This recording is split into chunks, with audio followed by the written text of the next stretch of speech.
안녕하세요. 클린 심판 아카데미에 오신 여러분 환영합니다.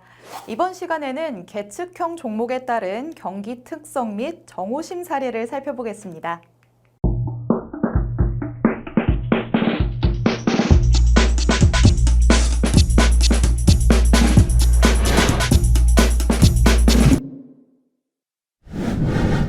먼저 요트 종목에 대해 살펴보겠습니다. 아래의 내용은 요트 경기에서의 항의 청문 요청 지침에 대한 내용입니다. 도로에서는 도로교통법을 준수해야 하듯이 수상에서 진행되는 요트 경기에서는 국제 해상 충돌 예방법과 세일링 경기 규칙을 지켜야 합니다. 그리고 세일링 경기 규칙에 명시된 절차에 따라 항의 청문을 요청해야 하는데요. 지침의 자세한 내용은 다음과 같습니다. 첫 번째로 사건 당시 상대 보트에게 항의라고 소리쳐야 합니다. 두 번째로 해당 경기를 마친 후 피니시 라인에 있는 경기 운영정에 특정 보트를 항의한다고 알려야 합니다. 세 번째로 육상으로 돌아와 항의 마감 시간 이내에 심판위원회에게 청문 요청서를 제출해야 합니다. 이때 항의 마감 시간은 통상적으로 마지막 보트가 피니시한 후 60분 이내입니다.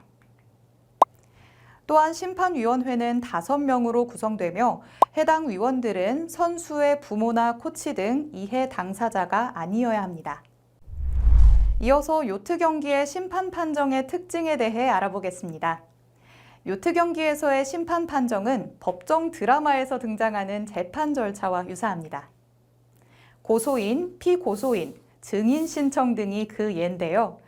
이를 요트 종목에서는 항의자, 피항의자, 그리고 증인이라고 칭합니다. 해당 요건을 갖춘 경우 축구, 배구 등은 비디오 판독을 사용할 수 있지만 요트 경기는 올림픽과 같은 특수한 경우를 제외하고는 경기하는 장면을 촬영하지 않기 때문에 이를 심판 판정에 사용하지 못하고 있습니다. 그리고 경기 수역에 심판들이 나가기는 하지만 넓은 수역에서 각각의 코스로 범주하는 보트들 간의 사건이 발생하는 경우 심판들이 이를 목격하지 못하는 경우도 적지 않습니다.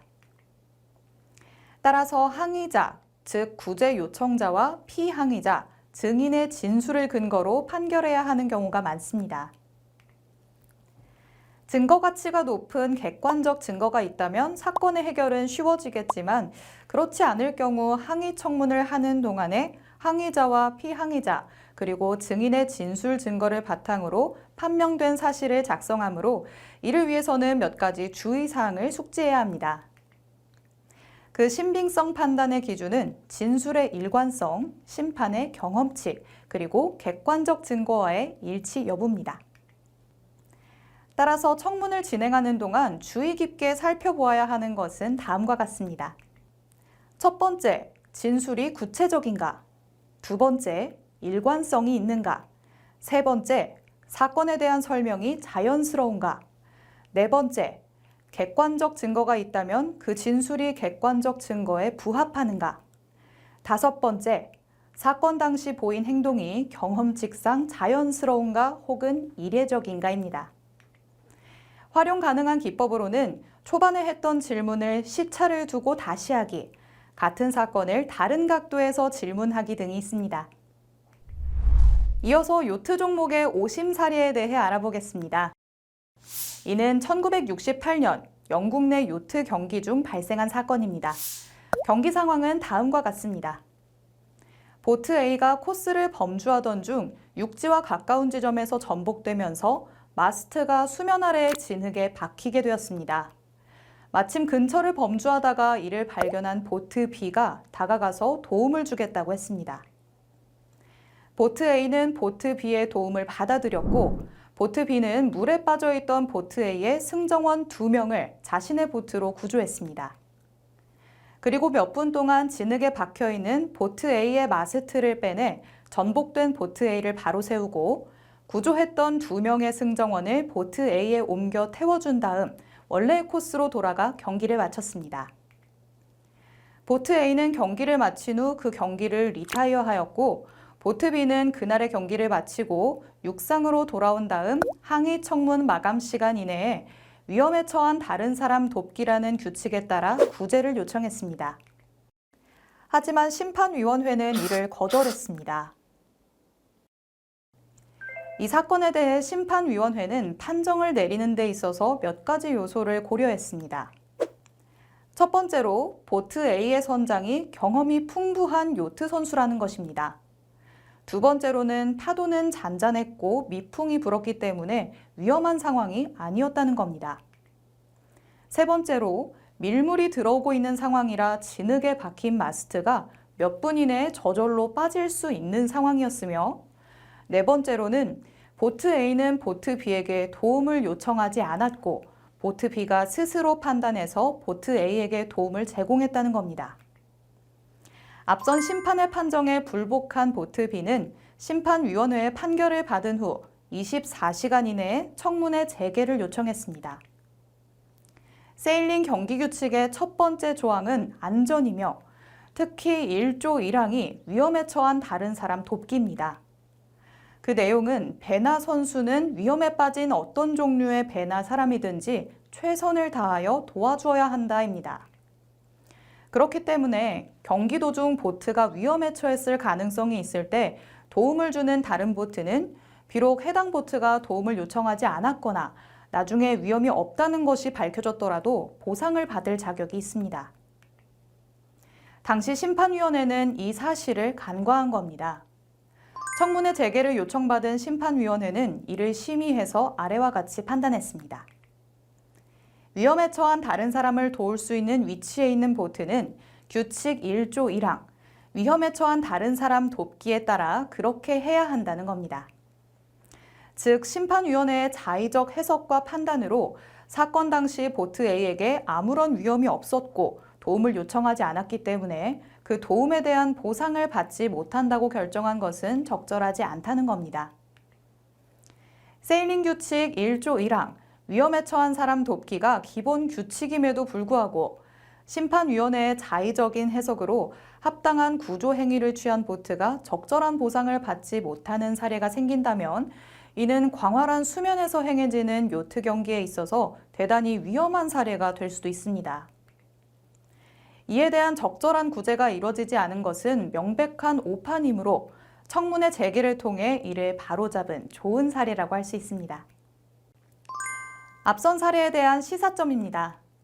요트 종목의 심판 판결서에는 판명된 사실, 결론, 그리고 판결 이렇게 세 가지 부분으로 구성되어 있습니다. 여기서 심판들이 목격하지 않은 사건에 대한 판결을 할 때 항의자와 피항의자 그리고 증인의 진술을 근거로 판명된 사실을 작성해야 합니다. 이를 근거로 결론과 판결을 내리는 것이므로 제대로 된 판명 사실을 작성해야 하지만 본인이 직접 겪은 사건이라고 하더라도 기억에 오차가 있을 수 있으며 이를 감안해서 판명된 사실을 작성해야 한다는 겁니다. 또한 심판에게는 어느 보트가 규칙을 위반하였다는 유죄의 입증 책임이 있습니다. 이때 입증을 위한 증거는 합리적인 의심을 할 여지가 없을 정도로 확실하게 판명된 사실이어야 합니다.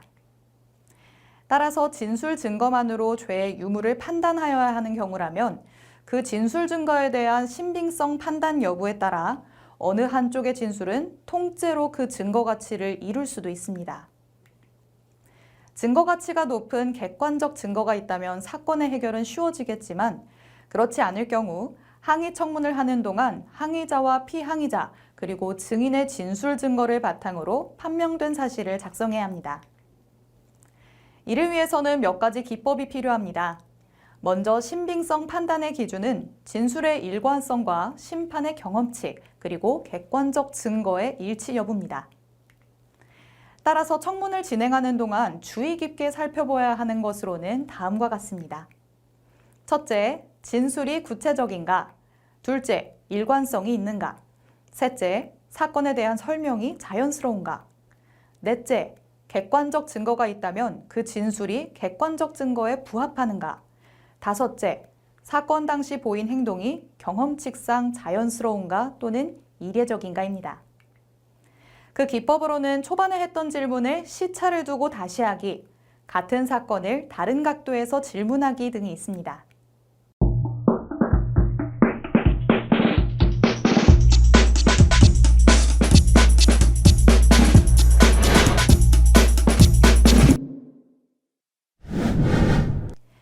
다음으로 루지 종목에 대해 살펴보겠습니다.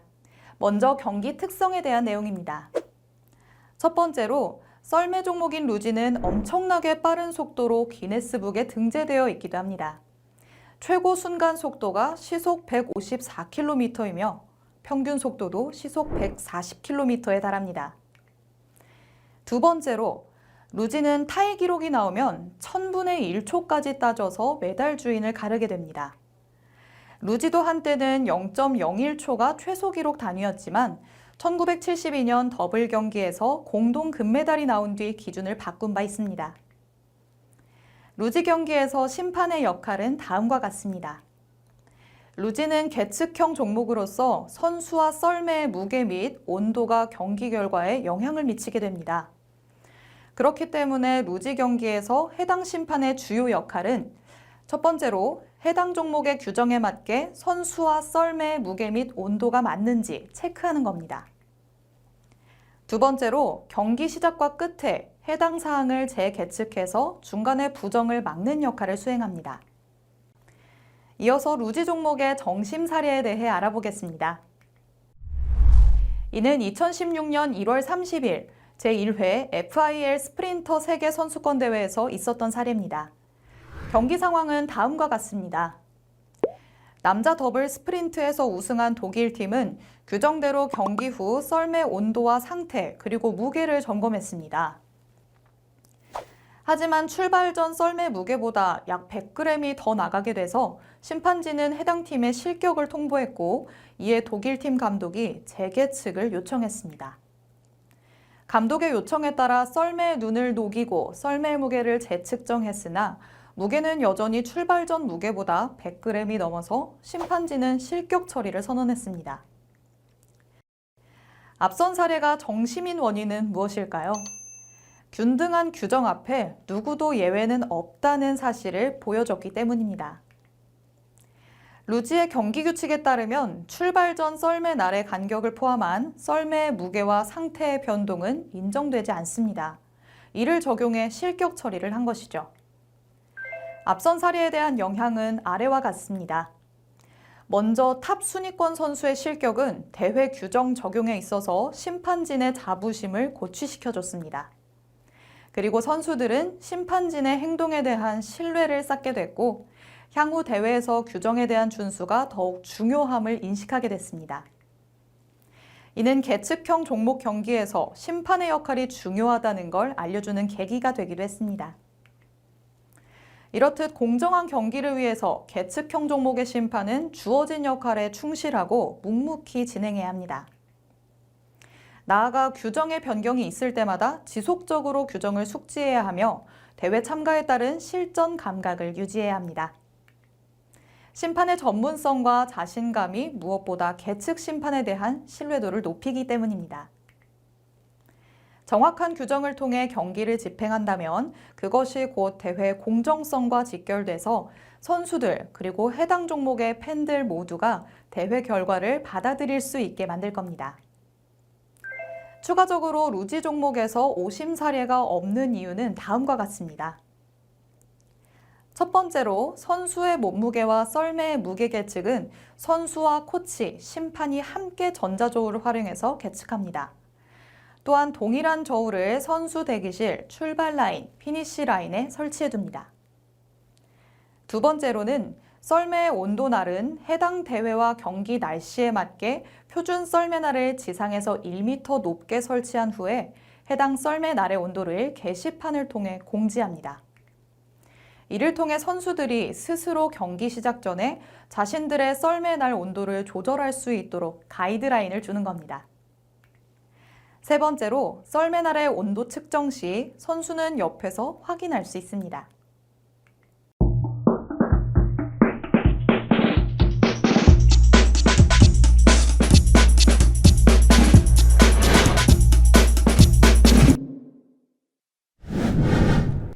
다음으로 조정 종목에 대해 살펴보겠습니다.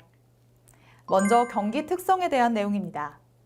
첫 번째로 조정의 구분 및 구성입니다. 조정은 체급별 경기로서 일반급과 경량급으로 구분되는데요. 그리고 노를 젓는 선수로만 구성된 종목과 키를 잡는 콕스가 함께하는 종목으로 구성됩니다. 두 번째로 경량급에 대한 주의사항입니다. 경량급의 경우 남녀 기준에 따라 시합 한두 시간 전에 개체 심판의 감독하에 개체를 실시해야 합니다. 이때 체중은 남자는 72.5kg, 여자는 59kg 이하가 되어야 해당 종목의 출전이 가능합니다. 만약 체중이 초과되는 경우엔 실격 처리됩니다. 따라서 경량급 선수들은 해당 종목 한두 시간 전에 개최를 하는데 만약 체중이 초과되는 경우 주어진 시간 내에 몇 번이고 다시 개최를 실시할 수 있습니다. 그렇게 추가적인 운동으로 땀을 빼거나 화장실을 다녀오면서 정해진 체중에 맞추기 위한 노력을 합니다. 세 번째로 동일하게 타수가 있는 종목의 경우입니다. 동일하게 타수가 있는 종목의 경우 콕스도 주어진 시간, 즉 시합 전 한두 시간 안에 개최해야 합니다. 이때는 정해진 체중인 55kg 이상이 되어야 통과되며 개최는 1회에 한하여 진행됩니다. 체중 미달의 경우 부족한 무게만큼 데드 웨이트라는 추가 무게를 부여해서 시합 중에 항상 콕스가 가지고 다녀야 합니다. 이 추가 무게는 심판이 요구할 때 언제든지 확인이 가능해야 합니다. 예를 들어 수면에 나갈 때, 스타트 직전, 그리고 수면에서 나올 때 등이 그 예입니다. 만일 주어진 데드웨이트의 무게나 모양 등을 원래의 상태로 보여주지 못하면 실격 처리됩니다. 이어서 조정 종목의 오심 사례에 대해서 알아보겠습니다. 이 대회는 2019년에 진행된 16회 K-워터 사장배 물사랑 전국조정대회에서 있었던 사례입니다. 해당 대회에서는 에이트 경기가 있었는데 에이트 경기는 선수 8명과 콕스 1명으로 구성됩니다. 이때 콕스 개체 심판이 경량급 개체와 콕스 개체의 차이를 구분하지 못한 채 54.9kg의 체중 미달인 콕스가 잠시 후 다시 개체하겠다는 요청을 허락했습니다. 앞서 말씀드렸듯이 콕스는 1회만 개체가 가능한데 그리하여 해당 선수는 물을 먹고와 다시 개체해서 체중 기준을 통과하게 됐습니다. 앞선 사례에 대한 오심의 원인은 심판이 경량급 개체와 콕스 개체의 차이를 구분하지 못한 데 있습니다. 물론 미달된 무게가 0.1kg으로 기준보다 차이가 크지 않아서 대회에 큰 영향을 미치진 않았으나 심판의 규정 숙지 미숙으로 인한 대회의 권위와 심판 판정에 대한 신뢰에 부정적인 영향을 미쳤다고 볼 수 있습니다. 이러한 사례는 심판 역량 강화를 위한 온-오프라인 교육 강화, 심판 분과위원회 활동 활성화 등을 불러일으켰으며 매 대회의 심판 수행 보고서 작성 및 공유의 계기가 되기도 했습니다.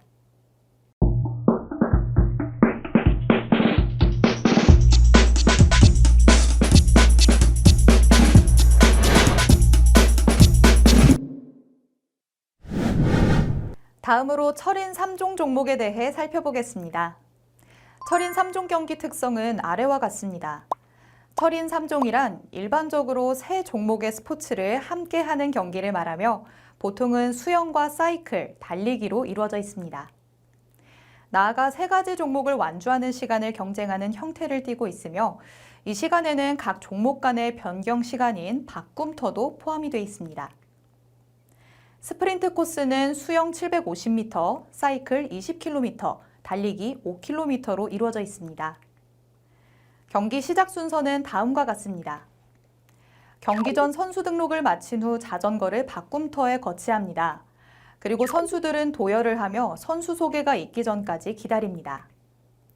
선수 소개를 하게 되면 모두 수영 출발점으로 와서 번호 뒤에 서 있게 됩니다.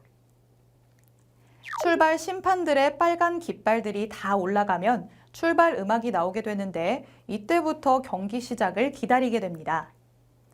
곧이어 기술 감독이 마이크로 On your mark 라고 외치면 경기 주심이 에어혼을 울리게 되고 비로소 경기가 시작됩니다. 이어서 철인 3종 종목의 오심 사례에 대해 알아보겠습니다. 2021년 유럽 3종 주니어컵 리가에서 있었던 사례입니다. 당시 모든 선수들은 출발을 위해 준비된 상황에 있었고 기술 감독이 On your mark를 말하면 각자 번호에 선수들이 앞발을 내밀어서 수영 출발 준비를 한 후 경기 주심이 에어혼을 울리면 바로 수영을 출발하는 게 정상적인 대회의 시작입니다. 그러나 경기에 참여한 남자 선수 38명 중에 일부 15명 정도의 선수들이 기술 감독의 On your mark 소리를 들었으나 에어혼 소리가 울리기도 전에 수영 출발을 하게 돼 부정 출발을 하게 됐습니다. 그러자 물 위에 대기하고 있던 보트가 재빨리 수영하는 선수 앞으로 가 길을 막았고 그제야 선수들은 부정 출발임을 알게 됐습니다. 먼저 출발했던 모든 선수들은 다시 원래 서 있던 자리로 돌아왔습니다. 새로 수영 출발을 시도하는 시점에서 기술 감독과 주심의 만전을 기하는 모습이 방송에 비치고 선수들은 한결 더 긴장된 모습으로 수영 출발을 기다리고 있었습니다. 이윽고 음악 소리가 작아지고 기술 감독이 마이크로 On your mark를 외쳤고 주심이 에어혼을 울리기 전에 많은 선수들이 출발하는 사고가 다시 한번 발생했습니다. 그러나 출발한 선수들을 어느 누구도 막지 않고 경기는 그렇게 진행됐습니다. 부정 출발에 대한 공지 없이 그대로 경기가 진행돼서 선두권 선수들은 수영을 끝낸 후 바꿈터로 진입했고 혹시나 시간 페널티가 바꿈터에서 부과되는지 확인을 해야 한다는 목소리가 있었으나 시간 페널티 없이 그대로 선수들은 바꿈터에서 사이클을 끌고 나가 사이클 경기를 진행했습니다. 경기 주심은 경기에서 선수의 규칙 위반에 따른 페널티를 부과하는 사람입니다. 대부분의 선수가 에어혼이 울리기도 전에 출발하는 부정 출발일 경우 물 위에 있는 보트나 카약이 선수들의 수영 진로를 막고 다시 제자리로 와서 출발을 하도록 해야 합니다. 그러나 그대로 경기를 진행하게 해서 대회를 보는 이로 하여금 대회가 공정하지 않다는 생각을 하게 만들었습니다. 이러한 오심 사례가 발생한 원인은 언급했던 대로 부정 출발을 막지 않고 경기를 진행한 것이며 당시 주심의 에어혼이 제대로 작동하지 않았다는 겁니다. 보통 대회 중에 부정 출발을 하는 경우는 두 가지가 있습니다. 첫 번째로 대부분의 선수가 경기 주심의 에어혼이 울리는 소리를 듣기 전에 수영을 출발하는 경우입니다. 이 경우 주심의 에어혼이 2번 울린 뒤 물 위에 있던 카약이나 보트가 수영하는 선수 앞을 막아서며 부정 출발을 알리게 됩니다. 그리고 모든 선수는 처음에 서 있던 장소로 돌아와서 다시 출발점에서 출발을 기다려야 합니다. 두 번째로 대부분의 선수는 에어혼이 울린 뒤 수영을 출발하고 일부 선수가 에어혼이 울리기 전에 출발한 경우입니다. 이때 부정 출발한 선수는 수영이 끝나고 사이클로 전환하기 위해서 바꿈터로 진입을 했을 때 본인 사이클 앞에서 바꿈터 심판으로부터 10초의 시간 페널티를 받게 됩니다. 시간 페널티를 다 받게 되면 사이클 경기를 시작할 수 있습니다. 경기 종류에 따라 시간 페널티는 달라지는데 표준 거리는 15초, 스프린트 코스는 10초입니다. 이번에 발생한 부정은 첫 번째에 해당되며 먼저 출발해 부정 출발이 된 선수들이 다시 제자리로 돌아와 두 번째 수영 출발을 하는 보기 드문 대회였습니다. 앞선 사례에 대한 영향 및 시사점입니다. 두 번째로 출발하는 상황 속에 대부분의 선수가 에어혼을 듣지 못한 상태에서 부정 출발을 했는데도 보트로 막지 않고 경기를 그대로 진행시켜서 논란의 여지를 남기게 됐습니다. 주심의 에어혼이 작동하지 않은 걸 알게 되면 바로 플랜 B 또는 백업 플랜을 운영해야 합니다. 이런 경우라면 보통 백업 플랜으로 호루라기로 대체하거나 마이크를 사용해서 에어혼 목소리를 내기도 합니다. 심판으로서 모든 선수가 공정한 경기를 할 수 있는 최소한의 기반은 마련이 될 수 있도록 최선을 다해야 할 겁니다. 이어서 철인 3종 종목의 정심 사례에 대해 알아보겠습니다. 2012년 하계 런던 올림픽에서 있었던 사례입니다. 해당 경기는 표준거리 코스였으며 이는 수영 1.5km, 사이클 40km, 달리기 10km로 이루어져 있습니다. 올림픽이란 이름에 걸맞게 세계 정상급 선수들이 참가한 대회였으며 여자 선수들의 경기 마지막 코스에서 두 선수가 나란히 결승선을 통과한 일이 있었습니다. 대회의 시작은 순조로웠습니다. 영국의 홀 선수가 수영 1등으로 도착했고 많은 선수들이 그 뒤를 바짝 쫓고 있었습니다.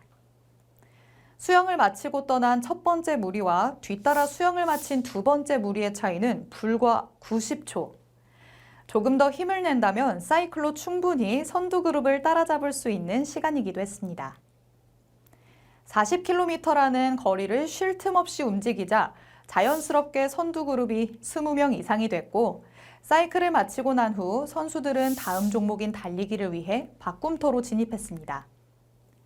사이클까지는 20명의 선수가 함께 도착했지만 달리기를 시작하고 얼마 지나지 않아 10명 남짓의 선수들이 선두로 뛰고 있었습니다. 과연 누가 1등을 하게 될지는 아무도 모르는 상황이었습니다. 결승선까지 300m를 남긴 시점에서는 3명의 선수만이 남아 있었습니다. 스웨덴의 노르덴 선수는 3위로 뛰고 있었고 스위스의 스피링 선수가 먼저 결승선으로 달려가고 있었습니다. 3명의 선수 모두 점점 페이스를 높이면서 마지막 남은 거리를 향해 전력 질주했습니다. 스피링 선수의 1등이 유력하다고 느끼는 순간 노르덴 선수가 엄청난 속도를 냈고 곧 2명의 선수가 거의 동시에 결승선을 통과하며 경기가 종료됐습니다. 육안으로는 누가 1위인지 분간하기 어려울 정도였지만 전광판에는 스피링 선수가 1위로 표시돼 있었습니다. 그리고 1위와 같은 시간으로 들어온 노르덴 선수는 2위로 표시됐습니다. 선수들의 기록을 측정하기 위한 기록 타이밍 칩이 있지만 이는 다리에 있어서 더 늦게 들어온 선수의 타이밍 칩이 더 빨리 인식되는 경우도 종종 발생합니다. 그러므로 누가 더 결승선을 빨리 통과했는지 심판의 눈으로 확인이 불가한 경우 녹화된 화면을 보면서 순위를 결정하기도 합니다. 그리고 그 기준은 선수의 팔이나 다리, 손이 아닌 몸통입니다. 몸통의 어느 부분이라도 결승선의 가장자리로부터 연장된 수직선을 지나야 경기가 종료됩니다.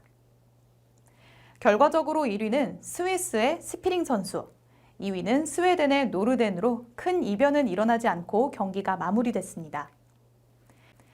대회가 끝난 뒤에도 올림픽 홍보를 위해 해당 경기의 영상이 자주 노출됐는데요. 얼마 지나지 않아서 예상 밖의 소식이 들려왔습니다.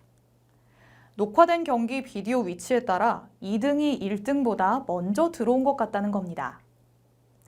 녹화 장비의 오류, ITU 결승 규칙 위반 등의 이야기로 떠들썩했고 결국 스웨덴 협회와 스웨덴 올림픽 위원회는 ITU에 이의 신청을 했습니다. 하지만 받아들여지지 않았죠.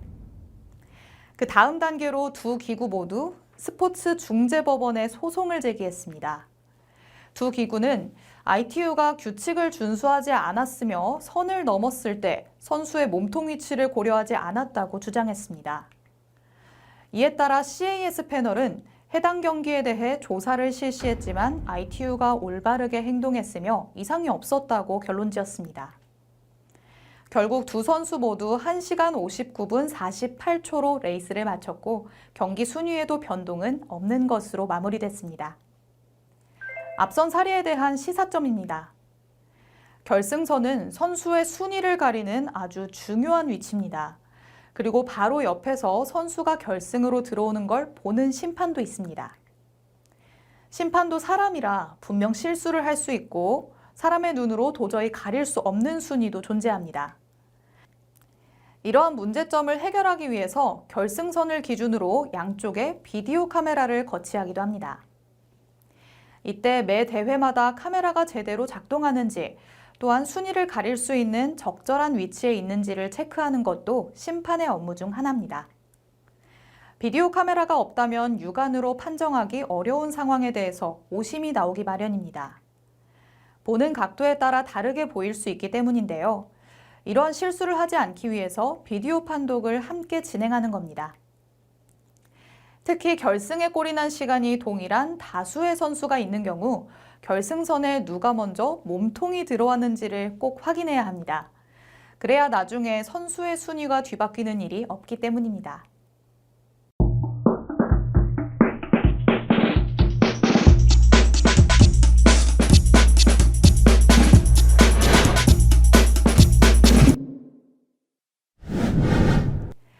다음으로 근대 5종 종목에 대해 살펴보겠습니다. 경기 특성은 아래와 같습니다. 근대 5종 종목은 1일 경기로 5개의 종목을 실시하며 각 종목별로 경기 기록을 근대 5종 점수로 환산해서 그 총 득점이 가장 높은 선수를 승자로 합니다. 5개 종목은 펜싱, 수영, 승마, 그리고 사격과 육상이 복합적으로 진행되는 레이저런으로 구성되어 있습니다. 순서 또한 이와 같이 진행됩니다. 마지막으로 실시하는 레이저런 경기는 3종목 종합 성적의 순위를 토대로 각 선수별 핸디캡 출발 방식으로 진행됩니다. 레이저런 경기에 대해 이어서 알아보겠습니다. 레이저런 경기는 실탄이 발사되지 않는 레이저 사격을 하며 10m 공기권총 경기와 매우 흡사한 총기를 가지고 진행합니다. 레이저가 발사되는 레이저 피스톨로 59.5mm의 표적을 명중시키는 경기로 처음 50m를 주행하며 정해진 사선으로 진입해 5발을 명중시키고 나서 800m를 주행하는 방식입니다. 이렇게 총 4회에 걸쳐 표적에 20발을 명중시키고 3200m를 제일 빨리 주행하는 선수가 최종적으로 우승하는 복합적인 경기 방식으로 진행됩니다. 이어서 근대 5종 종목의 오심 사례에 대해 알아보겠습니다. 2020 도쿄올림픽에서 있었던 사례입니다. 2020 도쿄올림픽 여자 근대 5종 레이저런 경기에서 리투아니아의 로라 아사다우스카이테 선수가 자신이 출발해야 하는 시간보다 6초를 먼저 출발하며 벌어진 상황입니다. 로라 아사다우스카이테 선수는 3종목 합계 12위에 랭크되어 있어 12번째로 출발해서 12번 사대에서 레이저 사격을 하고 주행하도록 정해져 있습니다. 하지만 위 선수는 자신이 출발해야 하는 시간보다 6초를 먼저 출발했습니다. 경기 규정 5조 2항 9호에는 출발심은 출발선에 대기 중인 선수에 대해 전반적인 책임을 지며 출발과 관계된 사항에 대한 유일한 판정자이다. 첫 번째 선수에게 출발 신호를 주기 위해 자신과 개시원의 시계 및 보조 출발심의 시계를 정확하게 맞출 책임이 있으며 선수에게 출발 전 남은 시간을 통보한다. 출발심은 부정 출발 벌칙을 적용하고 육상이사에게 전달하고 육상이사는 아나운서에게 알려준다 라고 명시되어 있습니다. 또한 경기 규정 5조 3항 2호에는 출발 순서는 이전 종목에서 획득한 각 선수의 점수가 합산된다. 이 점수들은 복합 경기 출발 순서를 만들기 위해 시간으로 전환된다. 1점이 1초로 전환되며 가장 많은 점수를 획득한 선수가 0분 0초의 첫 번째로 출발하며 1번 사대에서 사격을 한다고 명시되어 있습니다. 위와 같이 경기가 진행되는 과정에서 출발심은 로라 아사다우스카이테 선수가 정해진 시간보다 6초를 먼저 출발했을 때 즉각적인 판단을 하지 못했고 경기를 총괄하는 TD에게 결정을 미루었습니다. 그 사이 선수는 계속적으로 경기를 수행했습니다. 두 번째 시리즈까지 결정이 안 돼서 결국 세 번째 시리즈에서 부정 출발로 간주하여 사선에서 10초 벌칙을 주게 됩니다. 상황이 선수에게 유리한 방향으로 흘러가게 됐습니다. 이와 같은 사례는 심판의 판단이 너무 늦어져 발생한 오심 사례입니다. 경기 규정 5조 4항 3조에는 공식 출발 시간 이전에 스타트 라인을 넘으면 부정 출발로 간주한다. 출발 이전에는 선수의 양발이 스타트 라인 뒤에 있어야 한다라고 되어 있으며 의도적으로 일찍 출발한 경우 경기 규정 5조 6항 3호에 의해서 실격 처리해야 함에도 불구하고 심판 판단이 너무나 늦어지면서 단순 부정 출발로 간주해 사선에서 10초 벌칙을 받게 됐습니다. 이로써 로라 아사다우스카이테 선수는 도쿄올림픽 근대 5종 여자부에서 최종 2위로 골인하며 은메달을 획득하게 됐습니다. 위 사례를 통해 본 바에 의하면 심판 판정이 즉각적으로 이루어져 정상적인 경기를 펼치는 선수들에게 불이익이 가지 않도록 해야 할 겁니다. 또한 모호한 경기 규정으로 인해 심판 판정이 뒤집힐 수도 있는 상황이 발생할 수도 있으며 모호한 경기 규정을 바로잡아서 정정당당한 경기를 통해 순위가 가려져야 할 겁니다. 앞선 사례에 대한 시사점입니다. 먼저 선수들에게 경기 규정에 대한 교육과 스포츠 윤리 교육을 실시하여 심판에 대한 부정적인 인식과 판정 시비의 논란에서 벗어날 수 있도록 해야 할 겁니다. 나아가 심판은 오심을 하지 않도록 정직성을 가져야 할 겁니다. 이를 위해서 심판 판정에 대한 전문성, 공정성을 구축해야 합니다. 그리고 정확한 판단과 정정당당한 심판 활동을 통해 오심이 발생하지 않도록 노력해야 할 겁니다. 또한 심판으로서의 자질 함양을 위해서 체계적이고 심도 있는 교육이 이루어져 건전한 스포츠 문화 조성에 일익을 담당해야 할 겁니다. 이번 시간에는 계측형 종목에 따른 경기 특성 및 오심 사례를 살펴봤습니다. 수고하셨습니다.